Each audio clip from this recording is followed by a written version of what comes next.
I'd like to continue along this same line of thought that we've been talking about. Of course, everything that's going on in current events with transhumanism and these gene therapy injections and all of that. I definitely want to discuss all of the new findings since the last time I did a vlog. There's been a lot of new information about these myocytes and the graphene oxide that is being attached to these cells. See how it lights up? So I want to discuss the myocarditis and how that's not the end game. That's just a symptom of something bigger that is going on in these bodies. Another recent finding that I want to dig into a little bit here today are these gelatinous, fibrous, what they're calling blood clots. But as you can see, portions of them are white. They're not actually blood at all. And so I want to talk about how this relates to that hydrovulgaris cell line, which will bring us back around to the last video that I posted where we were talking about the immortal cell line of Henrietta Lacks and how it multiplied so fast. That's why they cultured it, and that's why they use this, because it is so fast growing and it has produced literal tons. Think about that. Tons of this woman, tons of these cells it has produced. And that's what we're seeing in the people who took the jab. These gelatinous growths in the veins and arteries of the jabbed, as well as this cancer phenomenon that we're seeing that is so fast growing in the jabbed. We have substantial data showing that we saw, for example, miscarriages increased by 300% over the 5-year average, almost. We saw almost 300% increase in cancer over the 5-year average. Cancer is not being talked about except for by Dr. Ryan Cole. Thank you, doctor. We saw, this one's amazing, neurological. So neurological issues which would affect our pilots. Over 1,000% increase. 1,000. 10 times. That's 10 times the rate, and obviously that resonates. 83,000 per year, I'm sorry, 82,000 per year to 863,000 in 1 year. Our soldiers are being experimented on, injured, and sometimes possibly killed. I want to dig a little deeper into all of that and show you guys a whole bunch of clips and articles and stuff that I've gathered on these topics. But I want to make sure that we come up higher, we stay up higher, we got that point of view of the big picture, because this transhumanist movement, all of this is part of a 100-year plan, ongoing human experimentation to create this master race, this superhuman, if you will. And a lot of people are seeing like the fragments of it. They're focused on, they can't understand really. They're like, why would governments want to genetically alter us? And they're just, I don't know how you can so quickly forget world history and who these people are. But we know that this Uberman, this Superman, the master race that the Nazis were trying to create, and the Nazis aren't the head of that. These things running the show they created the Nazis. The Nazis didn't create them. That's just one mask that this Antichrist, Luciferian agenda has used in the past. So I want to continue the discussion, about everything we talk about in this vlog and on these different channels and platforms in our community. But I just want to kind of start this off, refocusing us on the fact that this isn't anything new. This isn't the beginning. They didn't just launch something with COVID-19. This is the end. This is the end of a 100-year project. And we talk a lot about Project Paperclip and NASA and what is space really and what is quantum physics really and the dimensions and that type of thing. So most people, even if they don't run in the circles we run in, they know about Project Paperclip and Wernher von Braun at NASA and how all these thousands of scientists came over. But we don't talk a lot about the other Nazis. We're talking now a lot about Nuremberg trials again, as if all of those lower level order taker people at the Nuremberg trials solved something, and it didn't. Although that's a warning to all of you police who are out there beating your fellow citizens, your neighbors. You're beating them down. You're going in and checking their papers and, throwing little children out of restaurants.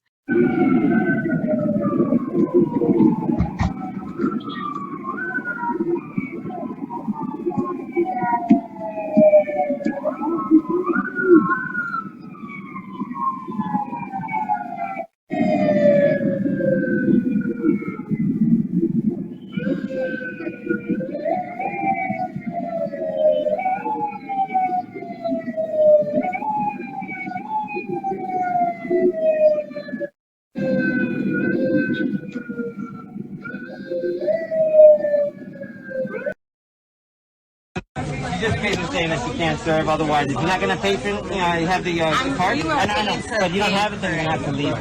And if not, Greg will be up this night. All right, so unless you have vaccination cards, all right, you have to exit the restaurant. All right. If you leave voluntarily, all right, you will not be pressed. There will not charges pressed against you. Otherwise, you will be arrested for trespass. All right. This will be your only warning. Just saying, all of those police and military officers, the brown shirts that did all of those same things to their neighbors and fellow citizens in the past, they didn't get a free ride out of town on the Spider Line. They weren't on the flights and submarines and boats to Antarctica and Argentina. They didn't get great jobs running the world and all of the industries and scientific communities and United Nations and military. They didn't get these great jobs. Not the police officers and military who got their hands dirty, like our police officers and military are enforcing this stuff now. Don't think for a minute that your allegiance, your blind obedience to these tyrants is going to earn you something other than what it earned them, which was the gallows. They got left behind. These elitists don't care about you. And if you think you're virtue signaling to everybody, look how obedient I'll be. I'll do anything. I'll beat people. I'll put them in handcuffs. I'll put humans in cages just for trying to get a Burger King Whopper or something, If you think you're virtue signaling that you can be their puppet, you'll do whatever they want, no matter how brutal, no matter how unjust. If you think you're virtue signaling to somebody and it's going to get you bonus points, it's not. They don't care about you. You're kidding yourself. If you think they're going to save you a seat on the cock rocket, they are not. They're going to use you up and throw you away like a fast food wrapper. All of you are going to be held accountable. Doesn't matter if you're in the military, doesn't matter if you're in the police force, just because you're following orders to persecute your fellow citizens, you're the one that's going to be on the hook for this. But these guys, these higher ups, they all get promotions. They don't swing. Well, they don't usually. They believe they're going to go on and complete their agenda and rise, build back better, right? But they're going to be reminded this time that there is someone more powerful than them, and they indeed are not gods. They are just men. So let me remind you, as well as them, right now, of the word of God. The Lord God says, your heart is proud, and you have said, I am a god. I sit in the seat of gods in the heart of the sea. Yet you are a man, and not a god, though you have regarded your heart as that of a god. Psalm 82:8. But like mortals you will die, and like rulers you will fall. Arise, O God, judge the earth, for all the nations are your inheritance. So for all of you who think that, the Lucifer's the God of this earth, no, all the nations are God's inheritance, and he's coming for what is his. So I implore you now, while there are yet seconds left, I implore you, repent. If you are obeying this Antichrist regime, repent and come out of Babylon. Revelation 18, come out of her, my people, so that you will not share in her sins. If you do, you'll share in her judgment. It says that her sins have piled up to heaven, and God has remembered her iniquities. Give back to her as she has done to others. Pay her back double for what she has done. And by she, the Bible means the whore of Babylon. It says it clearly if we went on to read, the entire book of Revelation. So if you've been whoring around with this beast system with the Pfizers and the McDonald's and the oil companies and the Citibanks and the IBM, you've been serving the beast instead of being the bride of Christ. He's called you to be his bride, but you've been an adulterous bride. You've been whoring around with Babylon. Come out. Come out now. I know I've seen loved ones fall. When it came time to sell your soul for $1, when they said, you cannot work, no jab, no job. You take the genetic augmentation and join this transhumanist agenda. You become a GMO human. I mean, think about that. And I've seen people who said, loved ones, family, who said, I would never do it. I can't believe so-and-so did it. And they said they're a Christian. And when they were escorted out of their job, when they marched them out, they took it. They took it because they didn't want to give up this beast system. It's too comfortable. Like I said, the kings of the earth living in the luxury of the beast system. When it came time, they chose the beast system. This is where the rubber meets the road. This is where people are going to be separated, and your heart will be tried. Your heart will be worn on the outside. It will be shown openly to everybody. Big talk, we'll see. People think, oh, but they forced me. I mean, they didn't even have to march them in front of a firing squad. They literally just marched them out of the building and they caved. They didn't force you. You could have gotten in your truck and drove away. Like, that's all you had to do. You're free. You're still free. Not completely, but seriously, all you had to do was like get in your truck and drive away. Nobody held you down and put the mark of the beast in you. All they did was march you out of a building. You were free to just drive away, do something else. I know it's hard, but that's the choice. This is the choice everybody's going to make. And it's really shocking me. I've been grieving. I've been in deep mourning and grief. You people who set up talking, thank you everybody who set up late nights into the wee hours of the morning talking to me on the phone. And those of you who came over and actually sat with me and, talked me through this grief that I've been in as I've seen those that I love, my friends and family around me, fall so quickly.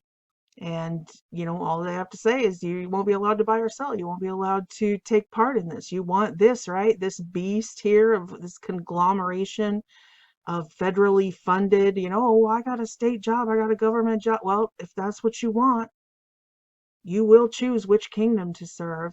If you want to stay in the beast system and you take the mark of the beast and you let them genetically augment you and, be part of their master race, that's on you. We've been warning as best we can.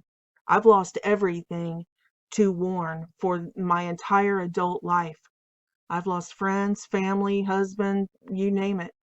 So if you got to lose a job, I don't know. It's not a firing squad. They just marched you out of the building. You're going to have to be stronger than this. If you can't take that, what are you going to do when you're standing in front of a guillotine? What are you going to do when they put a gun to your child's head? What are you going to do? You think these demons, you think this is as bad as it's going to get? Man, we got to brace ourselves and we got to not be afraid to come out of Babylon. That is the command of the Lord. He didn't say save your paycheck, sell your soul for a Social Security government check. He didn't say any of that. He said, come out of her, my people. And if you love her more than you love me, if you're going to whore around with the beast instead of be the bride of Christ, then you will partake of her judgment. And I'm not calling you a whore if you have a bank account or you use gasoline or anything. You're missing the point if that's what you think. We were all born into this system. We were all born into the great illusion, to the deception. So that's not the problem. We can be resurrected out of it. I'm talking about people who, now that it has been weaponized against us, now that the beast has us all trapped in this system, and I've heard people say it verbatim, Well, there's no way to survive now with it. We could have in the pioneer days, but now we're so reliant on the internet and da da da. It's like, what? If they could do it in the pioneer days, so can you. What do you mean? They've weaponized this system against people, and they'll say, well, we'll start taking, stuff away from you now. Now that we have you trapped in our system, we'll close your bank account if you try to preach against our regime. We'll demonetize your channel. They start taking things away. And of course, it's not that they just weaponized this. I mean, they built this infrastructure around us. This has been prophesied. We've had our Bibles for thousands of years, and it told us about the coming one world government, that the Antichrist would take the world by force, forcibly establish a one world government and, make all of this stuff mandatory, including the mark of the beast, that no one would be allowed to buy or sell unless they took this mark of the beast. So for students of prophecy, it's not a surprise. We've been watching this thing unfold for decades, our whole lives. But they've really cranked it up. I think, what was it? It started about 2015 when they started disarming us. And I don't just mean taking our guns, I mean taking our money, because they don't want uprisings. So that's when they do an overthrow like this, it's always what they do. They push the middle class down into utter poverty, especially more, I guess I should say, they push the resistance, which is what we saw. They started demonetizing people, channels. It started off, around 2015. So 4 years, half a decade before they launched Covert 19, they began taking our resources, draining us. So it began very gradually. People's channels started getting demonetized. Before that, people could actually afford to produce content for the resistance with information. And, that's what Info Wars was about. It was a war, an information war. And we were successful at reaching people. So I guess it was probably closer to between 2011 and 2014, they started rolling out the algorithms that would shadow ban people. But all of the truth channels were skyrocketing with views. They were just millions of views. I remember subscribers were pouring in thousands and thousands a month.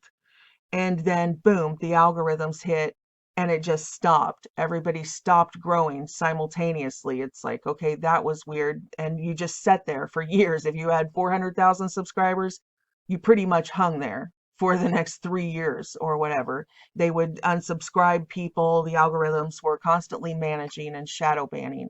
Then that didn't stop people when the growth stopped. So then they began demonetizing channels. All of us who were able to keep a roof over our head and still preach the gospel, we were destitute overnight. And they didn't care. You have no recourse. It's just like you're fired. They take your paycheck away. And they thought that that would stop us. But the vast majority of us didn't quit. We continued to do it for free. We work for free, 40-hour, 60-hour work weeks for free, and to continue this. And they don't understand that, because everything they do is selfish. It's for gain, for personal gain. If they don't get money or power or whatever, they don't do it. Everything they do is out of selfish gain. The Bible calls them, quote, greedy dogs, everyone seeking their own. But for us, we do it out of love. We do it out of love for humanity, love for our Lord Jesus Christ, love for our Holy Father. So we do it for a completely different reason. And it doesn't matter if we don't get paid. We just worked harder. And so we stayed and we continued. And so they had to ramp it up. So the next step we saw, they started just deleting videos. You'd work really hard all week, 40, 60 hours, you post your video, and they just take it down and throw it in the trash. And you're like, oh, kicked in the gut. They were just like, oh yeah, who do you think you are, that you're just going to work harder? They're like that evil boss. They're like, yes, thank you for all of your hard work. And then they throw the file right in the trash right in front of you, which was incredibly frustrating and incredibly heartbreaking. I mean, there were times that I cried because I was working long hours to finish these projects. like into the wee hours of the morning, still uploading, just starting to upload, finishing editing. That's why my editing sucked so bad in a lot of the older videos, because I was, just sleep deprived, and it was like 3 in the morning, and I had to be up to get my son ready for school at 7 in the morning. And, I had worked so hard, and as soon as they put it up, they take it down and strike your channel. And it's like, why am I even doing this? And you try to move over to the other platforms and no one will go over there and subscribe. So you're going from having 20 million viewers, and at the time I had 3 channels, so I had over 250,000 subscribers, and you try to escape their system and go to a different platform, and you have like 5,000 subscribers after 2 years. It's like you can't start over, because the people don't support you. The people who watch the content, they support the YouTube. They stay with the tyrants instead of following the body of Christ. And I see that across the board on everybody who has moved to the other platforms. Every single person, they have like, what, 5%, maybe 10% of the subscribers. 90% stay with the beast system, and maybe 10% actually continue and go over and subscribe at the other platforms. It's very frustrating, but we continued. We're still here.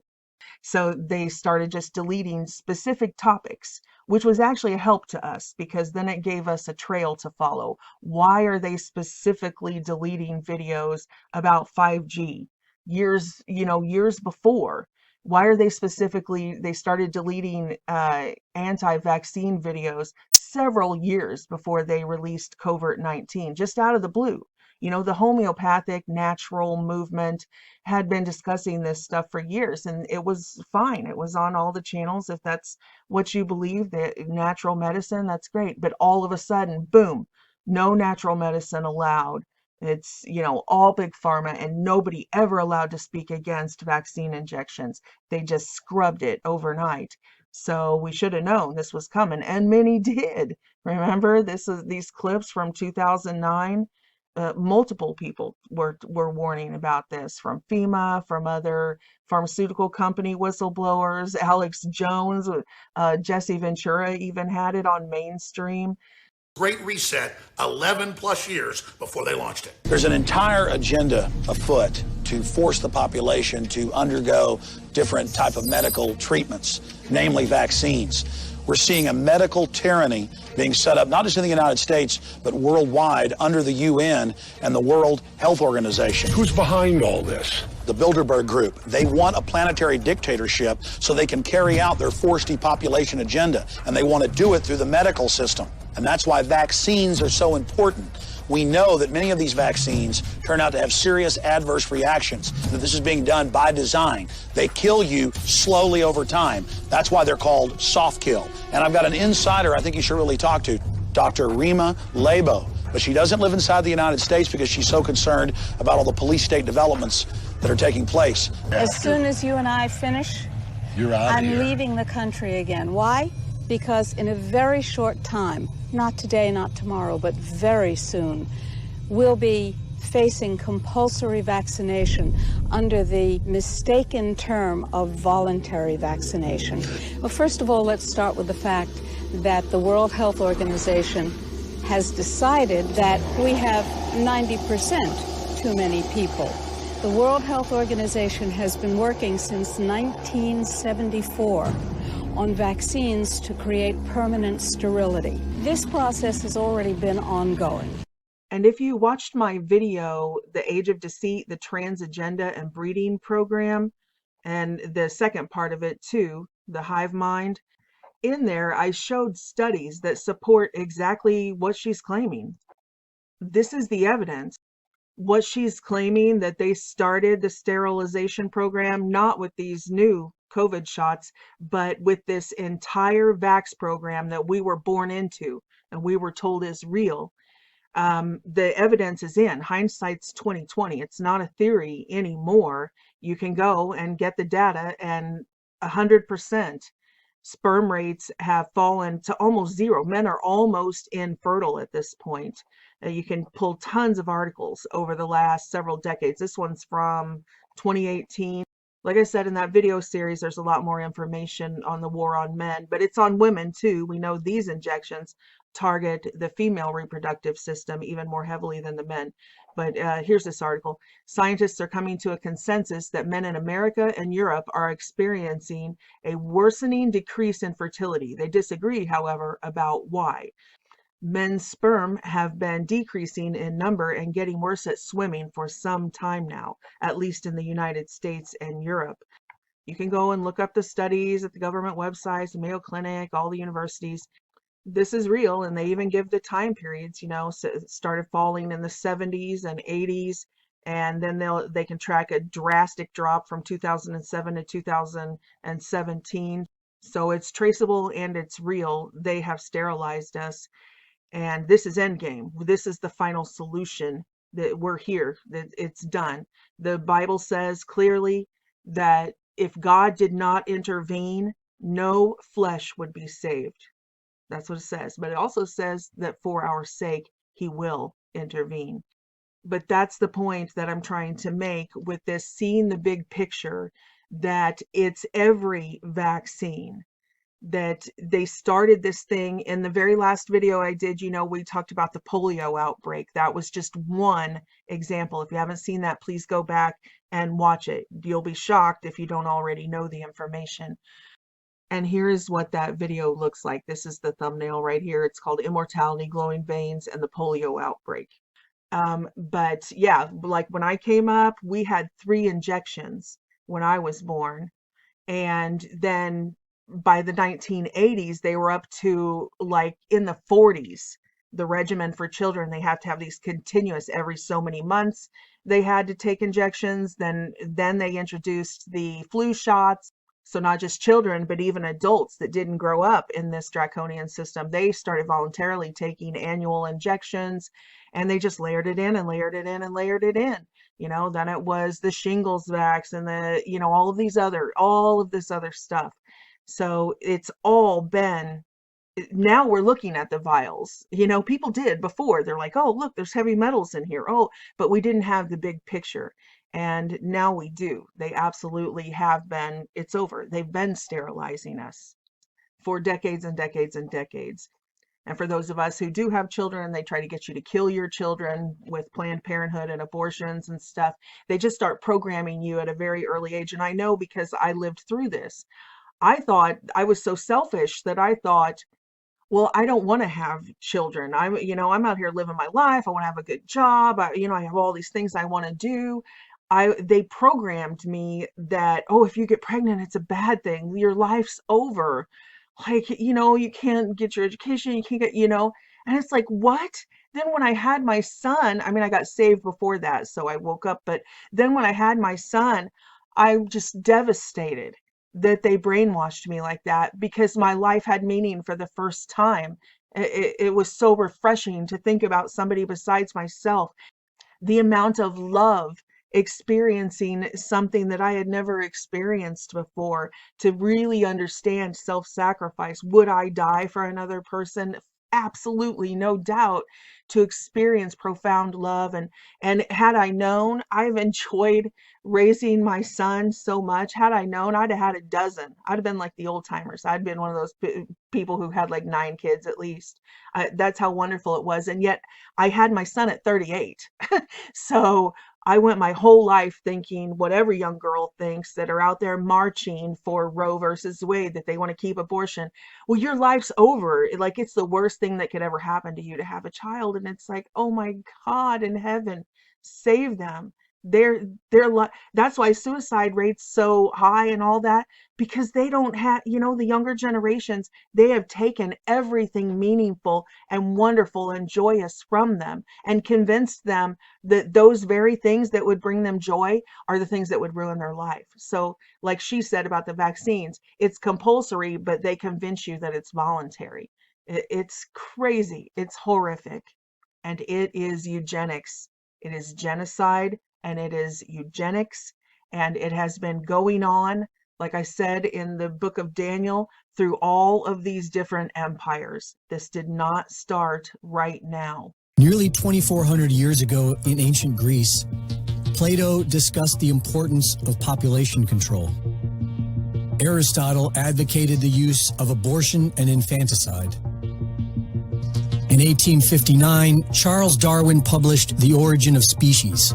In it, Darwin only hinted at the implications of human populations, but his cousin, Sir Francis Galton, became obsessed with the idea. In 1883, Galton published Inquiries into Human Faculty and Its Development, wherein he wrote that his intention is to touch on various topics more or less connected with that of the cultivation of race, or, as we might call it, with eugenic. The term comes from the Greek word eugenis, of noble birth. In the early 20th century, eugenics became an academic discipline in universities. Organizations were formed and funded to win public support. The Kaiser Wilhelm Institute and the Cold Spring Harbor Institute rejected the idea that all humans are born equal and began selling the idea of cultivating a new master race of noble bloodlines. Planned Parenthood was formed in America by racial eugenics advocate Margaret Sanger. President of IBM, Thomas J. Watson, established a special subsidiary in Poland called Watson Business Machines to assist in the Nazi invasion of Poland.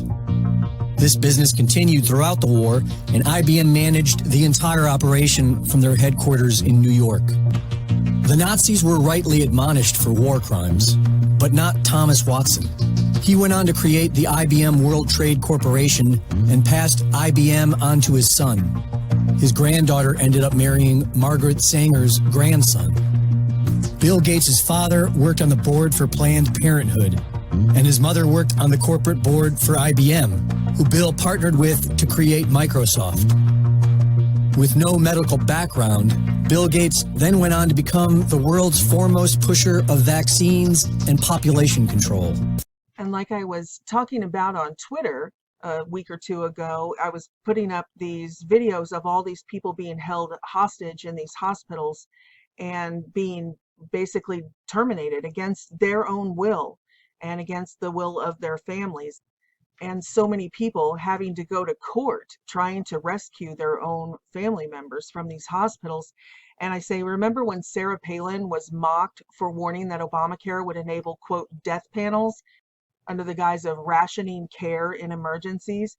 And I say, well, it's happening right now. Unvaxxed citizens are being denied care, and they're literally being killed by panels of hospital administrators, which is absolutely true. I'll show some of the clips later in this video of the nurses, whistleblowers that they taped with their phones. They taped it.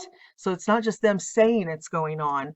It is actually, they have the evidence that coming down, they say, from somewhere high up. Even the doctors that they go to say, well, we don't know, we have orders from above, where families refused to sign the do not resuscitate orders, and yet they remove all of the life-saving equipment. They're like, no, we're not going to treat them, we're just going to let them die. And they tell the nurses, do not try to resuscitate them when their heart starts to fail or whatever. And the nurses look up in the computer and they're like, what? There is no do not resuscitate order. Or I have to, I'll lose my license. I have to help this patient. You know, this is our oath. We'll be in big trouble. And the administrators are like, no, not in this situation. In the emergency, they declared an emergency for this pandemic. They're able to kill the patients, deny them health care, and take the equipment off them and just let them die. So she was mocked relentlessly for even using the word death panels. And of course, here we are now. She was absolutely right. Everybody was absolutely right. And she didn't just pull that terminology out of thin air. This is what eugenicists have talked about throughout the ages, literally right up till the very minute that they launched this pandemic. The access that used to be available to the middle class or whatever is just rapidly going away. That's a trade-off society is making because of very, very high medical costs and a lack of willingness to say, is spending $1 million on that last 3 months of life for that patient, would it be better not to lay off those 10 teachers? That's called the death panel, and you're not supposed to have that discussion. That's called the death panel, and you're not supposed to have that discussion. Warren Buffett Bill Gates, Michael Bloomberg, and even Oprah Winfrey to discuss population control, they were portrayed as superheroes. Behind closed doors on this New York campus, a secret gathering of some of the world's most powerful people. Gates, Buffett, Bloomberg, Winfrey. It was like the Super Friends. So there you go, a full decade, more than a decade before they actually launched it.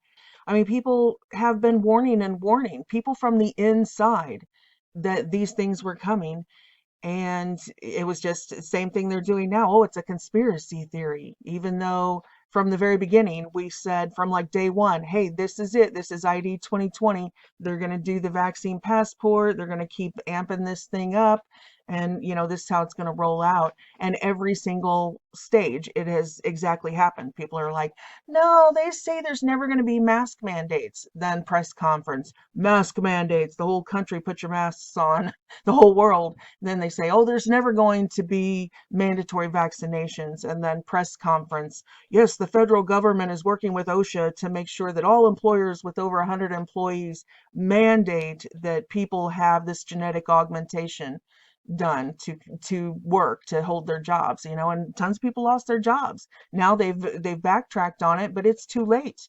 Like I said, I have family members who already took the injection, so it's a little late to backtrack now, which again is what we're seeing now. Like say the UK lifting all of their restrictions, or many of their restrictions. You have California, the communist coast out there, lifting their restrictions, and people are like, oh, see, yeah, it's over. And it's like, you got to be kidding me. They're done. Check. Like these are places who have 80-90% vaccination rates, and we're talking about a self-spreading vaccine. It's not a vaccine, but it is viral in the sense of like a computer virus, this nanotechnology. There is a transmission even to the people who did not take the injection. They need to hit like a certain tipping point. And we've put up montages before of all of these different articles and scientific presentations. Here's a few on the screen. You can cross-check them. Popular science, that these vaccines of the future could be as contagious as viruses. Coronavirus cure. Scientists plan bizarre, quote, self-spreading vaccine to fight the pandemic.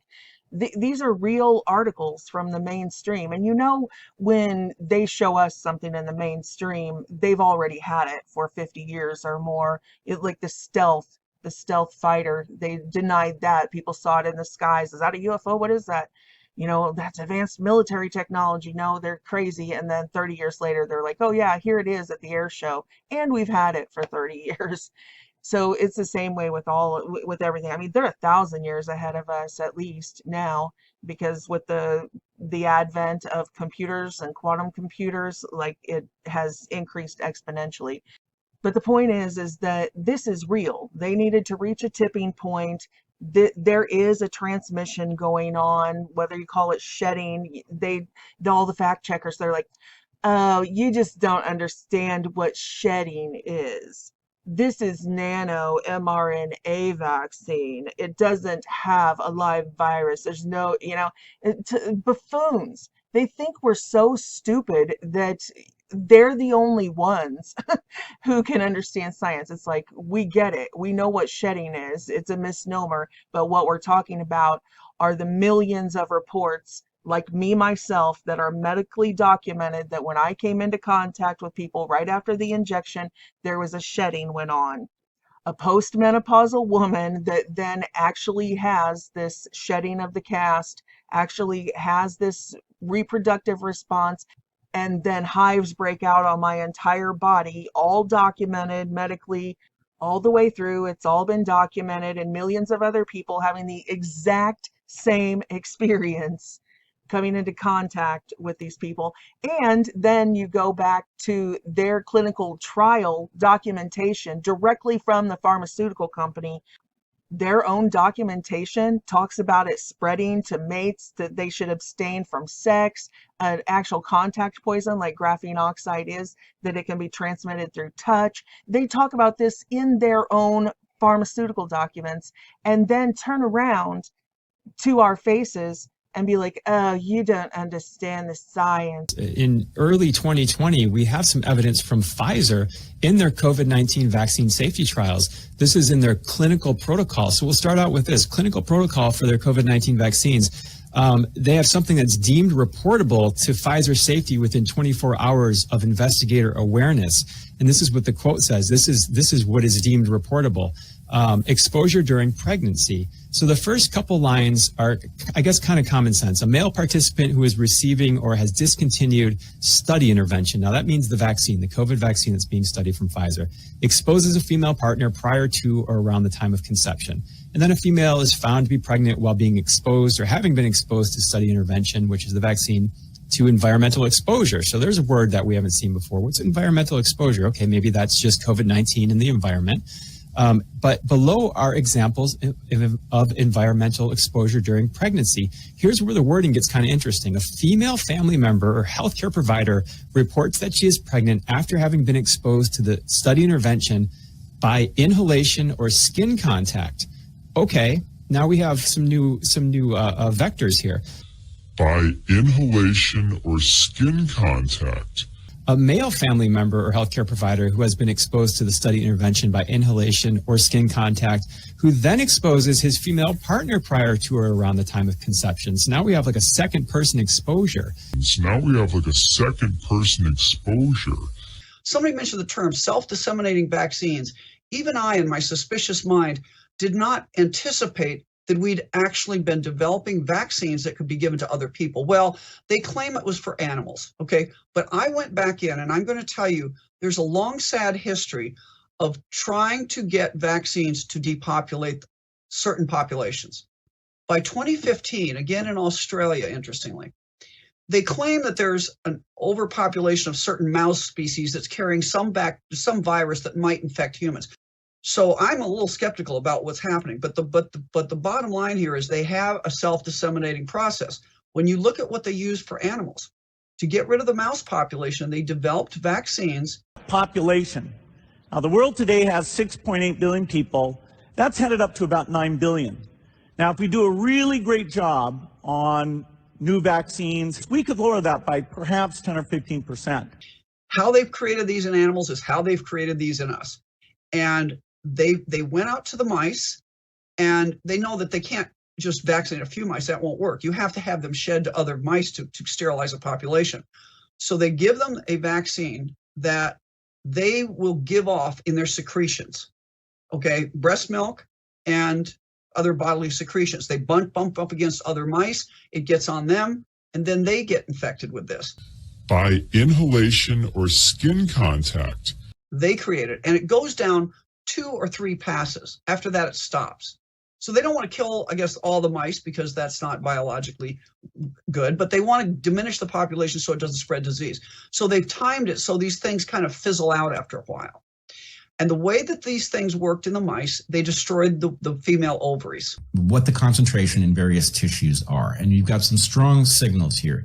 You've got it in whole blood, not surprisingly, over the first 4 hours. In other words, it's moving around, it's circulating. Right, so all of these things decline as basically this diffuses through the body. And then concentrations are rising conspicuously in 2 places as we close in on 48 hours. One of them is in the ovaries, where it goes sky high. That's really frightening. Anybody that's looked at this data says, what? Yeah.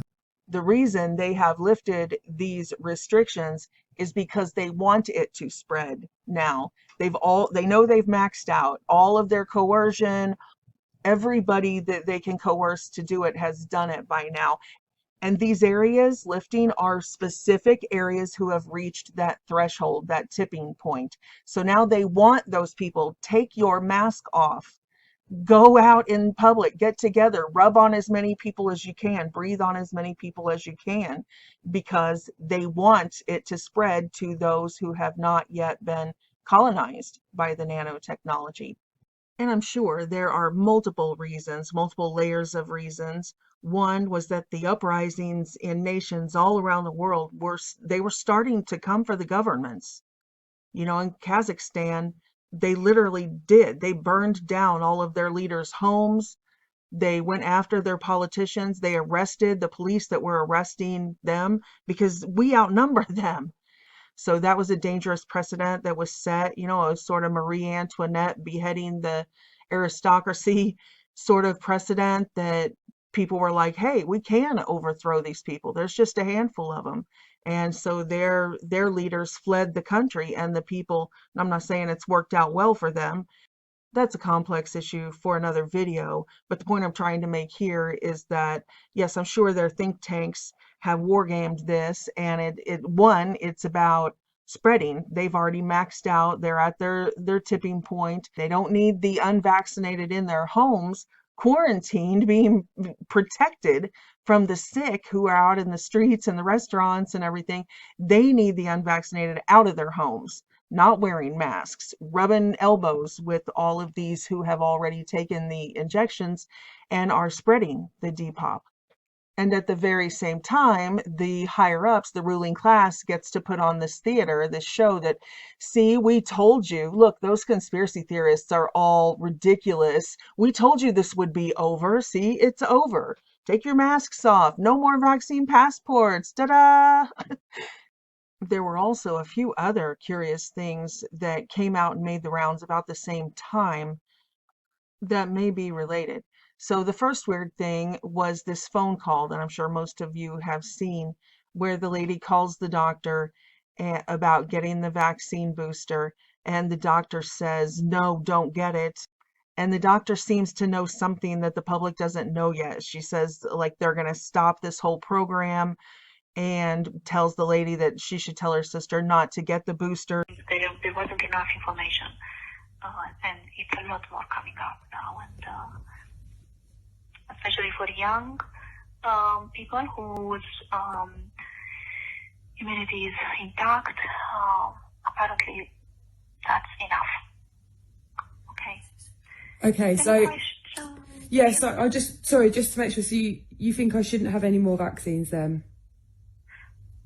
If you ask me, this would be my advice. But yeah. Okay, and is that just because you don't think anyone should have vaccine at a young age, or is that because you medically I shouldn't have it because of my head? Medically, I mean, there is very much, as I said to you, there is a lot of information coming up now which was not available earlier, and very soon all of the vaccines will be completely stopped. Oh, okay. This is information that is just really come up. You won't hear it on TV for a while probably because it's a long story, but yeah. So okay. Very soon we'll stop all of these vaccines. People don't know, but they are not. Yeah. So okay. Yeah. Okay. All right. Thank you so much. You're very welcome. And should I be worried about my head at all, or just leave it? No, I don't think so. No, I really don't think you should be worried about your head. No. Okay. Okay. Thank you. Yeah. But any new, any sweat, fever, pain, lumps that don't get better. Yeah. Yeah, or more to come up, or pain in the legs, or swelling. Yeah. Okay. Yeah. And you probably, if you ask your GP might probably say yes, get the vaccines, because information does come, but it's very difficult when it's not available everywhere.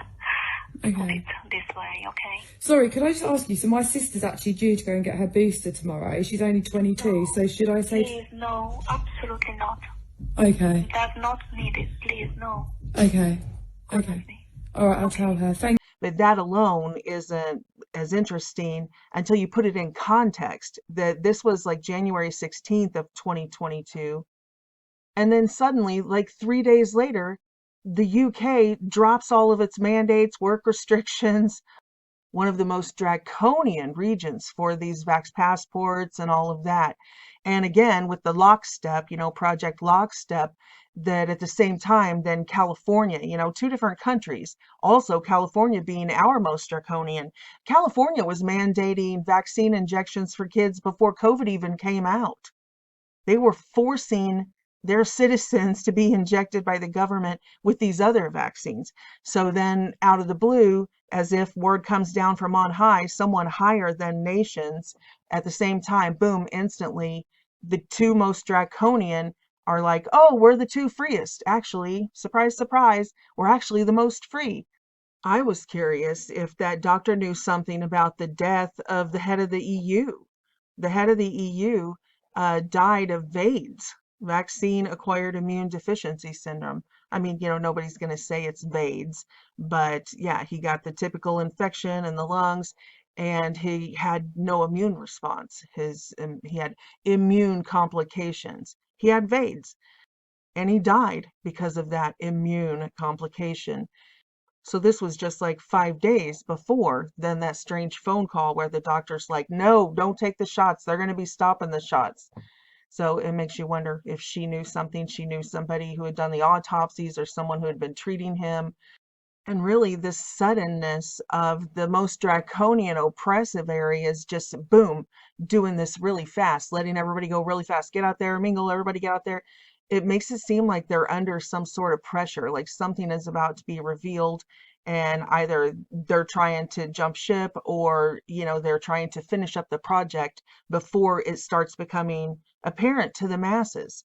So on the heels of this, the head of the EU dying of AIDS, then now we have these embalmers coming forward saying that they are pulling these blood clots, which are actually something that has assembled or grown inside the bodies of the deceased.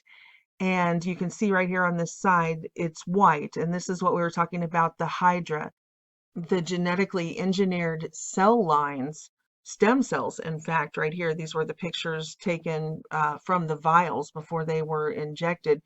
After the vials were removed from the extremely freezing temperatures that they have to be stored in and they were allowed to warm to room temperature, these processes started. Anyway, all of that documentation is in this video right here. Hail Hydra, COVID vax, synthetic biology, and nanobioelectronics. But talk about growing.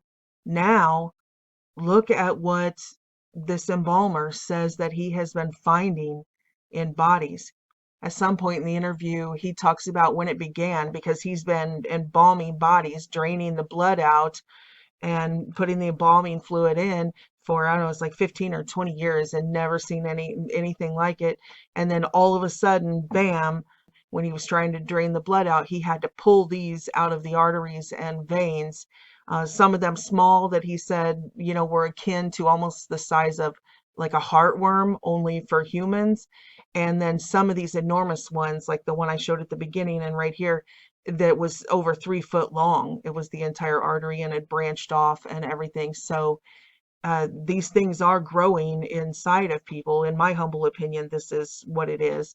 The synthetic biology, perhaps gone rogue, that it was supposed to be attaching to the central nervous system, but instead it began to grow out of control in the circulatory system. Or of course it could be purposeful, like we talked about, or like the earlier Alex Jones clip, how they were saying this is a slow kill genocide. It's supposed to grow and then people die of the strokes and the heart attacks and nobody ever notices, but people are noticing. So maybe that's why it's crunch time and they're like, we only have a little bit of time to get this in as many people as possible because people are about to find out. The die-off is about to start, or has already. We know it's already begun. I started back in 2001, became board certified in 2004. I've been embalming for a long time. I'm currently mostly what you call a trade embalmer or a traveling embalmer, so I embalm for several locations. And I've been finding these strange clots, and it all started, I can't put my finger on it, but probably around the middle of last year, middle of 2001. Okay, and let's get to it. Let's take a look at our first picture, which is a very long, you can see this in the picture, a very long clot on this table. And from the far left end of it, it looks like a red string blood clot, if you will, and going across, I just want to describe it for the audience, all the way to the far right, it becomes more and more white and fibrous, and it bifurcates or it splits off. Tell us how you found this. First of all, how did you come upon this? Yes, I've seen a handful of these. And when I do the embalming, I have to go into the vein. And in order for the embalming process, I have to allow blood to be drained. So I actually pulled this huge, long clot, fibrous looking clot out prior to embalming. And what part of the body did this come from, Richard? This one came out from the iliac, basically right around. So that's sort of the groin artery. Right, for lay people, that would be the groin. Yes. Okay, so you're saying you pulled this and it looks like the length of the person's leg. Is that correct? It's almost the length of the leg. I had pulled out a few others before this. I just so happened to I've got to take a picture of this because nobody will believe what this looks like. Yes. The front end of it, it looks like a normal blood clot, but that white fibrous looking stuff just isn't normal. Yeah, and tell us about the characterization that you shared on that. The red part is a blood clot, and tell us about the texture, what happens when you squeeze it, and compared to the white part that goes down the rest of the leg. Tell us about the texture. Typically, a blood clot is smooth. It's blood that's coagulated together, but when you squeeze it or touch it or try to pick it up, it generally falls apart. It smashes. It's very, you can almost, squeeze between your fingers and almost get it back to blood again. But this white fibrous stuff is pretty strong. It's not weak at all. Oh my gosh. You can manipulate it. It's very pliable. It's not hard. It's very, it's hard to sit there and say exactly, but it is not normal. And I don't know how anybody could live with something like this inside. No, Richard, tell us about the, this is anonymous, this, no names, no areas of the country, no companies, anything like that. But tell us what you came to learn about this particular person who's passed, where you found this particular long clot. Yes, this is a person that I had come to find out was vaccinated, but also had apparently contracted COVID anyway. Yeah, Richard, I want to get back to these clots. I want to take a look at the second picture that you've provided. You indicated that you actually rinsed off because you'd never seen anything like this before. You're starting to see it more and more. You said you never saw anything like this. You've seen tons of clots, tons of, growths and things like that, of course, but you've never seen anything like what we're seeing in these pictures before 2019, 2020. When this whole thing started. Tell us, once you washed off, this is the second picture we're looking at, where you washed it off a little bit, where you could see more clearly. Tell us about what you observed in that picture. Yes, what I've been finding is a lot of bodies have been very clotted, and I started to notice it's like to get a view of what's inside of this. I could literally rinse these clots, rub the blood off of them, and this white stuff holds strong. It does not dissolve. You can break it, but it's stretchy. And I thought maybe, something's not right. I contacted colleagues of mine, and they're all seeing the same thing. This is not normal for anybody that I know. Now, before we go to the third picture you brought, I want my production crew to hear me say this publicly. I want to give people about 7 to 10 seconds with a disclaimer that this could be a very sensitive picture and it could be uncomfortable for children or some folks. So I'm giving you that warning now. The third picture we're bringing up does have the picture of the deceased's legs and how you took out a lot of these long clots. And to be clear, Richard, confirm for me, you did say that these are mostly you're seeing them and pulling them from veins, not arteries. Is that correct? Yes, but on this one here, Yes. I also got one out of the artery as well, which is unusual. I have here lately been pulling some out of arteries. I actually pulled one out of an artery last night. And all these years of experience, normally you don't get clots out of an artery unless it's somebody that's been dead for several days. But this was definitely not Right. the case. Because the blood moves in arteries and it can sometimes pool in veins. Richard, what was there any difference in terms of what you observed, color, consistency, whatever, from the clot, whatever this clot thing is? It's not even a clot, refers to just blood. But was there any difference in what you observed from the one you pull from arteries compared to the ones you pull from veins? The ones I pull from veins are much larger usually. Wow. But the ones that I'm pulling out of the artery are the same type of thing. They usually have that long stringy whitish substance to it. Usually a little bit of blood is attached to it. Sometimes it seems like they're intermingled. It almost seems like the white grows almost out of the blood. Weird as that sounds. Some people are calling these, I call them worms because to me they look very similar to worms. Right, but we don't want to mislead people to think it's an animal like a worm. You're just saying that it resembles one sometimes, often with me. It resembles a worm. I've never seen one move on its own or anything like that. Okay. You're just But it seems it has the appearance of like small worms. I've had someone that was in the embalming room with me one night, and it was a whole bunch of them coming out in the blood, and his words were, "It looks like heartworms for people." Not saying they were moving. I'm just saying these little stringy structures coming out of the blood. Now, are these structures that you're saying resemble like worm-like things, were they separate from the clot that started with the blood and then the long piece coming out of them? Usually they're together. They're attached. Usually they're, usually I find a normal clot attached at one end, or I find them intermingled in with a clot. That's why I can rinse them out and you can see the white structure. Yeah, when you rinse them, are they separate from that long string clot? What do you mean, are they separate? Well, those worm-like things, do you ever find them separate from the long?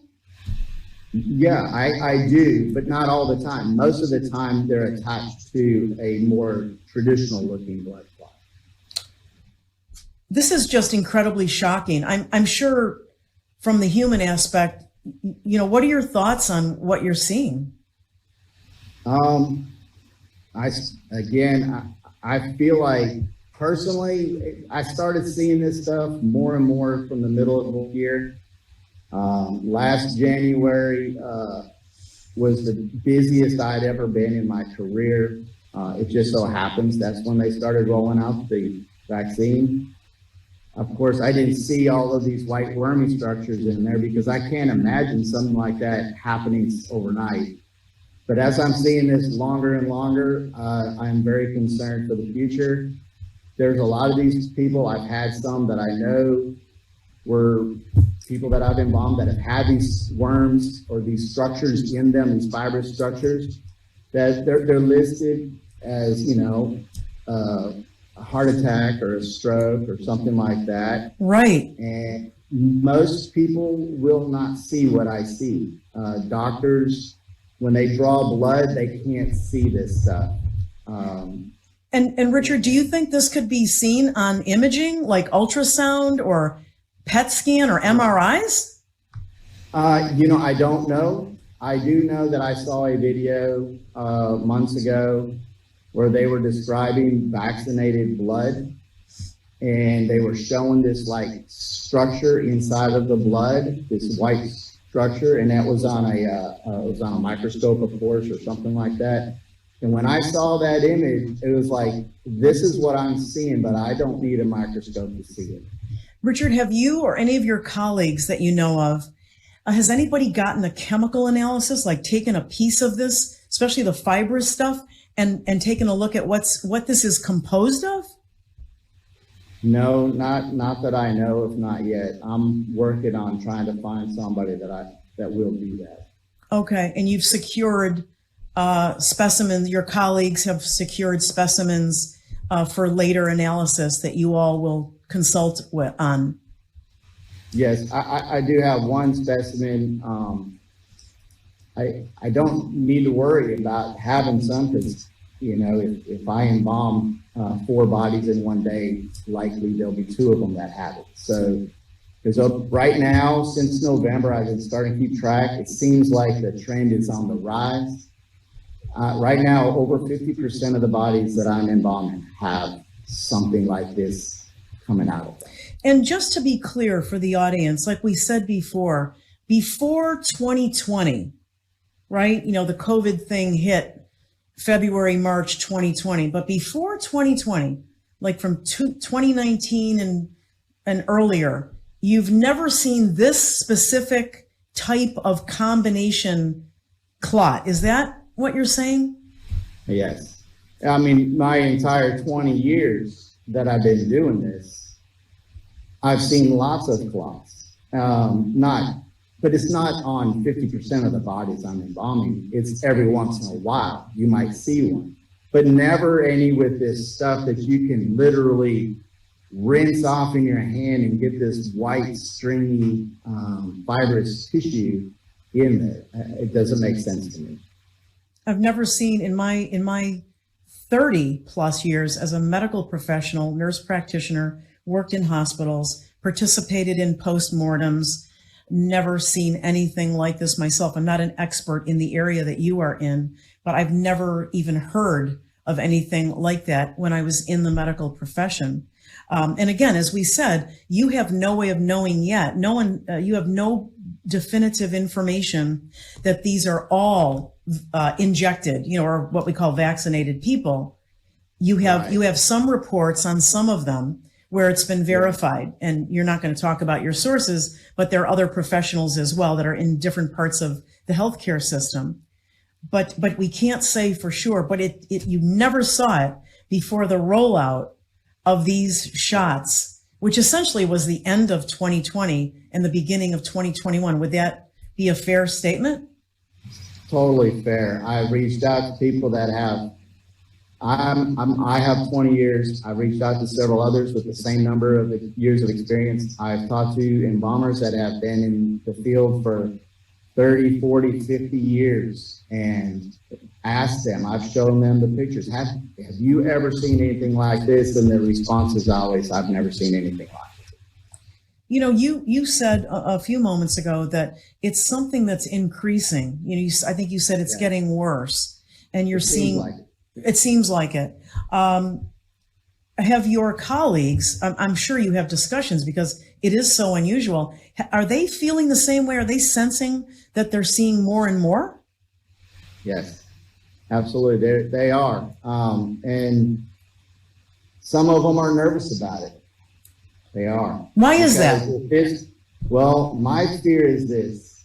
If this is caused by the vaccine, which my gut is telling me it is, I guess I can't prove that. Sure. But if it is caused by the vaccine, imagine the amount of people that will be dying in the future, because these people can't live with this kind of substance floating around in their vessels. Matthew 24:22, and except those days should be shortened, there should no flesh be saved. But for the sake of the elect, those days shall be shortened. So praise God, we have a Savior, and you're going to need one, you guys. Everybody's going to need a Savior. There is no way out of this. Not only is this happening to the vaxxed, but they're putting it in us. They're spreading it to us. And it's a constant battle, beating back the beast, taking our supplements, our zeolite, everything, you know, fighting it off. Our T cells, we still have immune systems. Those who took the injections, their T cells have been turned off so that they don't reject these transplants. but we still have an immune system, so we can fight this off and hang in there till the last minute. He is not going to let us down. But for the sake of the elect, those days shall be shortened. Now, a couple of interesting things that I wanted to point out about what he said. One, he said that he saw this video, and I'm not saying my video, I'm saying the video of the microscopy of this growing hydra-like cell, and he's the one who said, so this isn't just me saying this is what he likened it to. He said what he saw in those images is what he is seeing, only on a much larger, much more grown scale. So that was his opinion of what he saw. So to me, I take that as a great confirmation, because that's exactly what we would expect to see. I also thought that it was interesting that he likened them to parasites or to heartworms. Not that they were, but he said the structure, that's what they looked like. And also in this video, we had shown the other microscopy images that people were saying, why are we seeing these parasites? And that's what they looked like. They just looked like worms, little worms in the vials. And we had talked about, I had shown all of the different universities that were using the cell lines and the embryonic cells from these hydra creatures, this model organism, to create what they literally called soft-bodied nano robots. So, I mean, this technology is real. And we had gone on to talk about that that's what parasites have always been. We just haven't understood. You know, we're just now getting to that technological level to understand why there are things in nature that are not natural, that don't have life of their own, but have to have a host to parasite off of something that is alive, a living organism. So that being said, I want to show this clip from Rob Skiba, where years and years and years ago at the Prophecy Club, he had given that presentation about the hive mind and how these parasites can take control of your brain, and that this mark of the beast technology was going to be introduced through this virus and these vaccine injections well ahead of his time. And sadly, as I talked about in this video, Rob Skiba was martyred. He went home to be with the Lord. So, you know, he made it. Congratulations, Rob. Thank you for leaving us your body of work. And here's a tribute to you. We are going to play right now what you said that has come to pass and borne witness to the Holy Spirit, that you were indeed hearing from the Holy Spirit. And thank you for issuing the warning. And congratulations on your graduation. We'll carry the torch from here. I'm going to show you in that regard.